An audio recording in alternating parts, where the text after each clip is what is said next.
अब दोनों तरफ सिर्फ धमकियां नहीं, असली जंग हो रही है।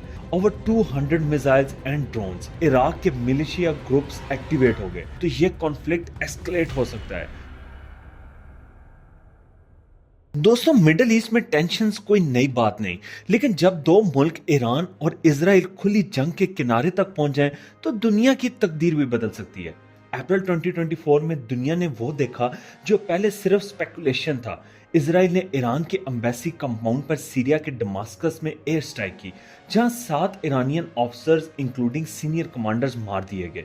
ईरान ने जवाब दिया डायरेक्ट मिसाइल्स और ड्रोन अटैक के जरिए इसराइल के मिलिट्री टारगेट्स पर, और अब जून 2025 में ये डायरेक्ट कॉन्फ्लिक्ट फुल वॉर में तब्दील हो चुकी है। Missile versus missiles, drone versus drone, cyber versus cyber. अब दोनों तरफ सिर्फ धमकियां नहीं, असली जंग हो रही है। तो सवाल ये है, क्या ये एक लिमिटेड रीजनल वॉर है या इसके पीछे छुपी है एक और वर्ल्ड वॉर की कहानी?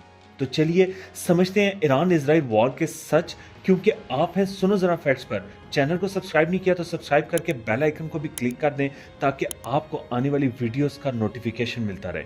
ईरान और इजराइल का कॉन्फ्लिक्ट नया नहीं है। ये 1979 के बाद से पॉलिटिकल, आइडियोलॉजिकल और प्रॉक्सी वॉर की सूरत में चलता आ रहा है।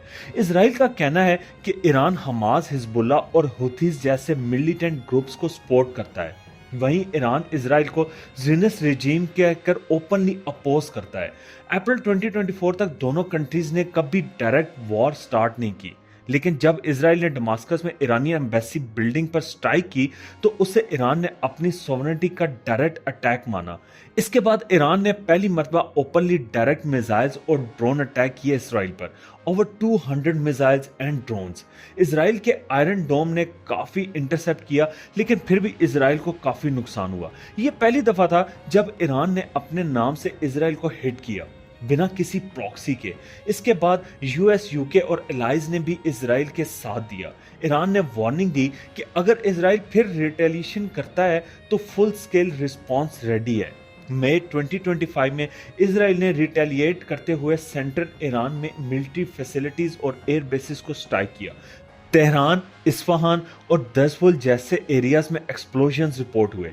ईरान ने फिर रिप्लाई दिया। लेबनान से हिजबुल्ला, यमन से हुथीज और इराक के मिलिशिया ग्रुप्स एक्टिवेट हो गए। यानी अब ये लड़ाई सिर्फ इसराइल और ईरान की नहीं, ये बन चुकी है एक मल्टी फ्रंट रीजनल वॉर। जब ये जंग स्टार्ट हुई, ग्लोबल ऑयल मार्केट ने फौरन रिएक्ट किया।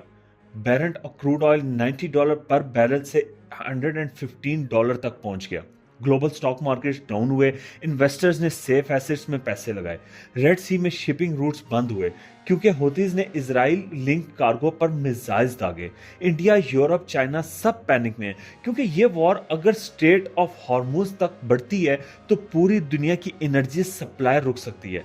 अगर हम हिस्ट्री देखें तो इसराइल और ईरान ने कभी फुल स्केल जंग नहीं लड़ी, लेकिन अब सिचुएशन अलग है। ईरान के पास है 3000 plus ballistic missiles, proxy groups across middle east, large military man power, Russia और चाइना का इनडायरेक्ट डिप्लोमेटिक सपोर्ट। इसराइल के पास है most advance air defence, America का मिलिट्री इंटेलिजेंस और financial backup, precision guided air strike capability, cyber dominance. लेकिन ये symmetrical war है।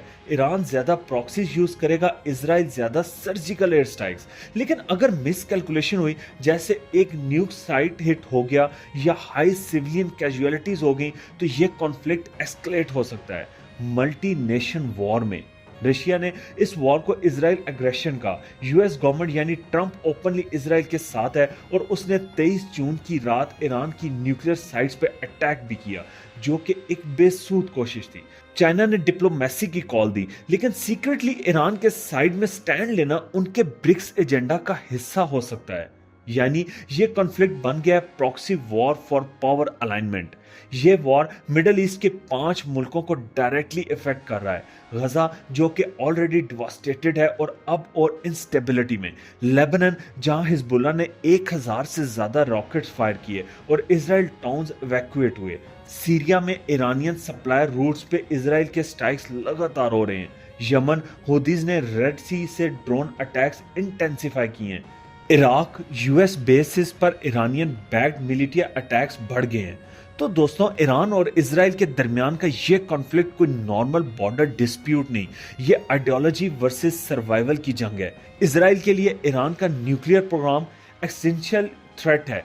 Iran के लिए इसराइल का रीजनल डोमिनेंस अनएक्सेप्टेबल है। यानी जब दोनों तरफ जीरो टॉलरेंस हो तो डिप्लोमेसी मुश्किल हो जाती है। लेकिन वॉर का नुकसान सिर्फ मिलिट्री टारगेट्स को नहीं, कॉमन लोगों, इनोसेंट सिविलियंस और रीजनल स्टेबिलिटी को होता है। तो क्या दुनिया एक और वर्ल्ड वॉर के एज पर खड़ी है?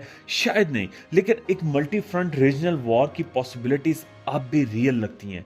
आपको क्या लगता है, क्या ये वक्त है डिप्लोमेटिक सॉल्यूशंस का, या आने वाले वक्त में और बड़ा ब्लास्ट होने वाला है? कमेंट्स में अपनी राय का इजहार जरूर करें। अपने प्यारों का और अपने मुल्क का ख्याल रखिए।